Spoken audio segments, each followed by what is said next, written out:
at Old Trafford.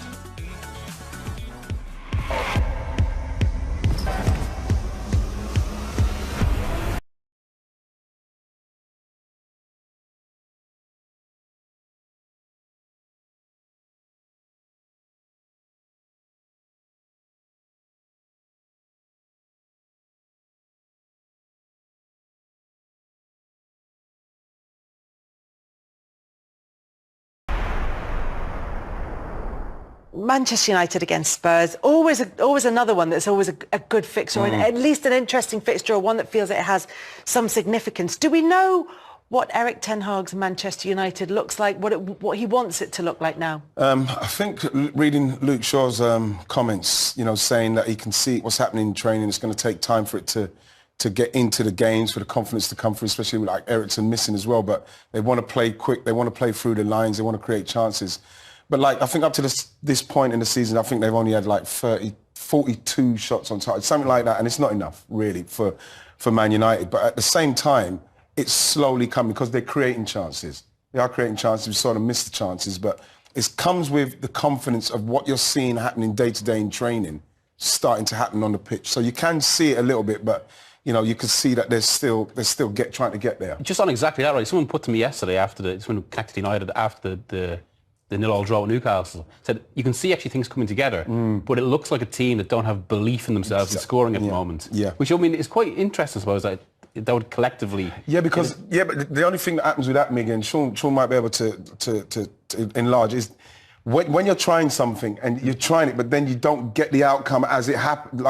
You start to think, oh gosh, I don't want to try that no more. It's not quite what you you're a little bit apprehensive about doing it rather than just going through and doing it and try to do it, because that's what Man United have to do. It's like they have to break through something and do it, because even to a certain extent, I was watching the game and there's still a lot of sideways passing, not enough movement up front to come to the ball so you can pass through lines, and listening to Luke Shaw saying that's what they want to do, you're not seeing enough of it. But at the same time, they are getting into positions where they're creating chances where they can score. And just in relation to that, I suppose, given it's on a kind of, if it's a kind of an education path in terms of the coaching, I mean, that was Arsenal 2 years ago. Yeah. Remember, so often it was kind of just that straight, flat passing and kind of a lot of kind of low-scoring games. Yeah. And now look where we are now that we're passing through. But I think it feels as though there are genuine. We've touched on this a couple of times. There feels like there are real similarities with where Manchester United are now and where Arsenal were, not least in the fact that they've got a big-name player that they're not quite sure how to get the best out of. Do you play Cristiano Ronaldo? Do you bring him off? If you do bring him off... I don't bring him off, that's for sure. I think you've got to play him. I think, like everyone's saying, one thing they're lacking is goals. That's one thing that man can get you, is goals. Yeah. So for the time being, I think just try to create chances for him. And for a winger, he's perfect. You can hang the ball up. Chances are he's going to get there. Chop it back, he'll get there. He'll make those runs. No matter how old he is, you can see he still wants to make the runs that he used to make. And you look at it as well, Kels, and like Sean was saying about it, you get it in there because, unfortunately for Marcus, that header, he's trying to be very precise from where he was. I'd rather you make the goalkeeper make a save than miss the whole goal from there, because that's the kind of thing where it's literally last head of the game, and everybody, as soon as it happens, everybody says, if Ronaldo's on, he scores that. And he does. He does. So when you see him coming off, I can see how disappointed he is. And I think to myself, you never want to see somebody coming off, and especially of his stature and having been so surly and all this stuff. But at the same time, he's a match winner. He's a match winner. So when the game's on the line, you don't take him off. You leave him on. Because that's what he does. But even having said that, so Rashford is on the pitch. He does miss that header right at the very, very end of the game. And it sort of speaks to what Miguel was saying about Manchester United not believing that they're going to be able to outscore teams. And it puts a kind of nervousness on the defence as well. That if we concede one, we're going to struggle. Yeah, that's the manager's job. To make them believe. I feel like the manager has to bring that into them, because players go through things like that and phases like that. And I think if you look at Klopp with Liverpool, they've gone through a phase like that, and then they turn up, they play well, and the person that everybody's given stick to goes and scores the winning goals. So the manager has to give them that belief and let them believe that, listen, you can do this. We've run through walls together. So I can't see the manager not doing that at United, because that seems like the person he is, and they have all the qualities there. Have you ever found yourself in the situation where a manager comes in and everyone's on board with the message. They're all kind of buying into it in training, but it doesn't quite happen in games. It feels as though with what you were saying about Luke Shaw's comments, that everybody understands what Ten Hag wants to do, but when they get onto the pitch, and look, they've lost one game and drawn one in the last 7. There's 5 wins in there, and it's been, some of the performances have been a lot better than what we saw yesterday. But that sometimes there's only so many times that you can try what the manager wants you to do without it bearing fruit. That at some stage you go, okay, but Kels, I can't keep doing this. You have to believe in the process, because that's how the manager... But for how long? Yeah, until you start to, take the chances, then you start winning games, then all of a sudden you take more of those chances, then you start playing better, then you start to feel like, oh, we're more confident with what we're doing, and then you keep doing it, because it's not like, okay, because they lose confidence when they're doing it, I'm going to change again. You can't do that. They've got to blast through that. And it's the same thing, like the way they blasted it through, Rashford went through, and I couldn't understand why he didn't go for goal. And again, that's a confidence thing. And what the manager's got to do is just got to continue to give him confidence. Is that where the Ronaldo issue kind of maybe causes a little bit of complication? I remember hearing similar when he went to Juventus. It was exact same time as Juventus tried to change approach, something like what Arteta would play or what Guardiola would play. But it was difficult to impose, because when you had Ronaldo, he was always the outball. Yeah. So it almost kind of, he'll get you the win, but it delays the learning process. Is that, if you know what I mean? Yes, I know exactly what you mean. And that's what's happening at Man United. You like to feel that Ten Hag, if he didn't have Cristiano Ronaldo, he probably would he might be further on with what he's trying to do. But, you take So it's a bit like teaching a kid how to do long division, but if you just give them a calculator, they'll never learn. Exactly. And Ronaldo's like the calculator. He's like the you can't. It's like the cheat code. Yeah. You know what I mean? So he's there, and like he wants to do something, but he's got this superstar legend of the game that he has to do something with, and so unfortunately, again, for me, he's taken him off, and when you feel like if he was on, they'd probably win the game. So how does that help the team? How does it work? Because I say, Rashford had 2 chances that you'd like to feel that if Ronaldo had those chances running through, he probably does better with them. But at the same time, Ten Hag's trying to play a brand of football that is going to be here whether Ronaldo's there or not. That's what he's trying to do it, but he's there, and it's kind of hindering him. It's interesting that they come up against Spurs, because Conte very clearly has a definite way that he wants them to approach their games. It's a bit different from what he's done previously, but there's definitely a Spurs blueprint in there. Yeah, I mean, it's actually, I've been surprised at how, now apparently Conte doesn't like his football being described as counter-attacking, and if you bring it up in a press conference, he will correct you. Really? But it is very different. You now want to interview Conte and talk about counter-attacking, don't you? but it's very different to what he did with Juventus and with Italy, and to a certain extent, some with Chelsea. Although I think he kind of did lean into that with Chelsea gradually.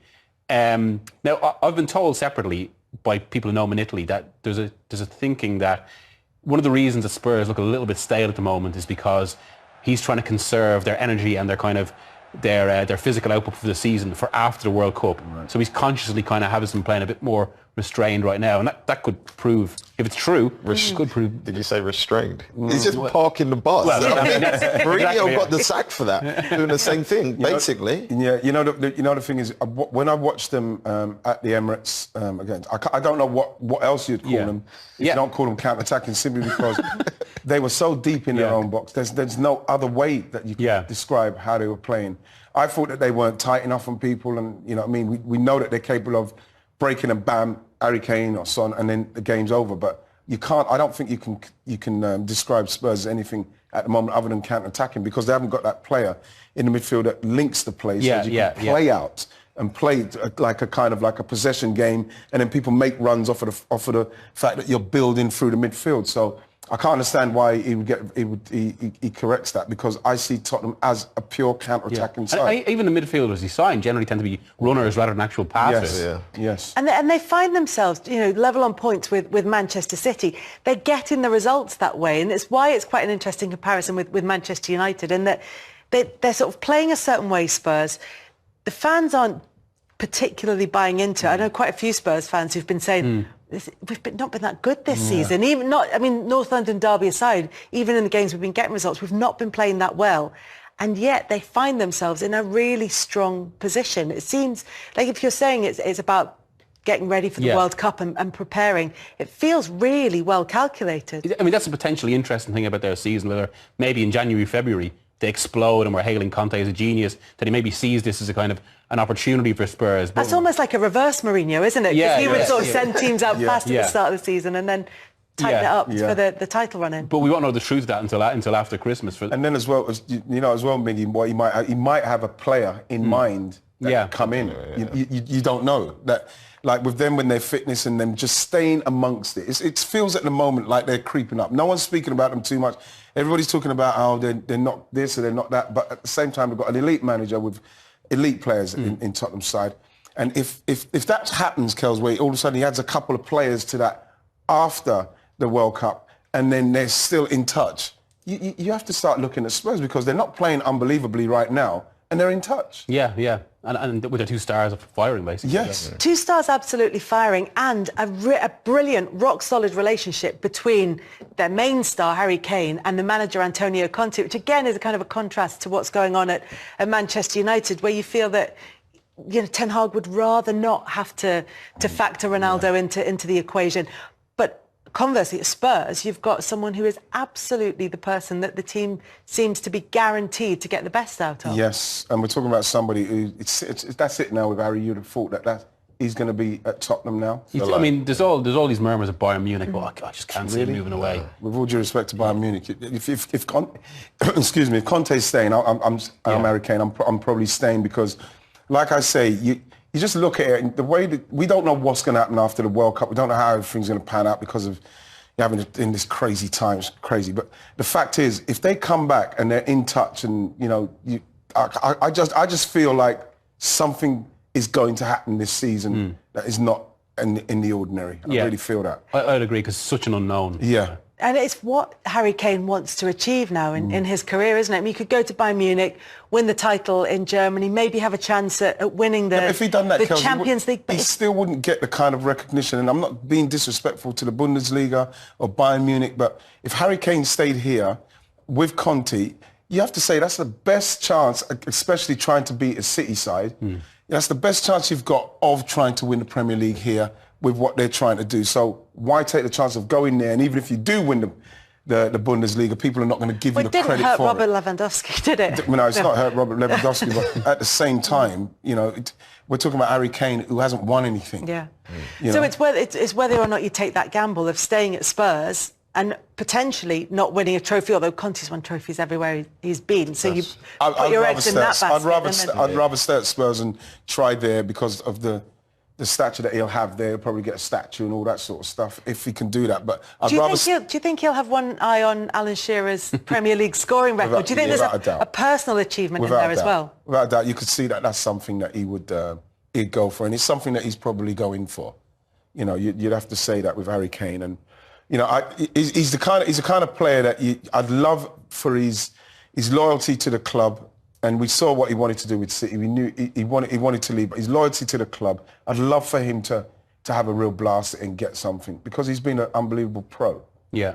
Do you think they will win a trophy with Harry Kane at Tottenham? I think that under Conte, I think under Conte they will. Sure. And I think that, like I say, this season, because it's so different with the World Cup, with them being in and around it, with Conte, he's going to push that team.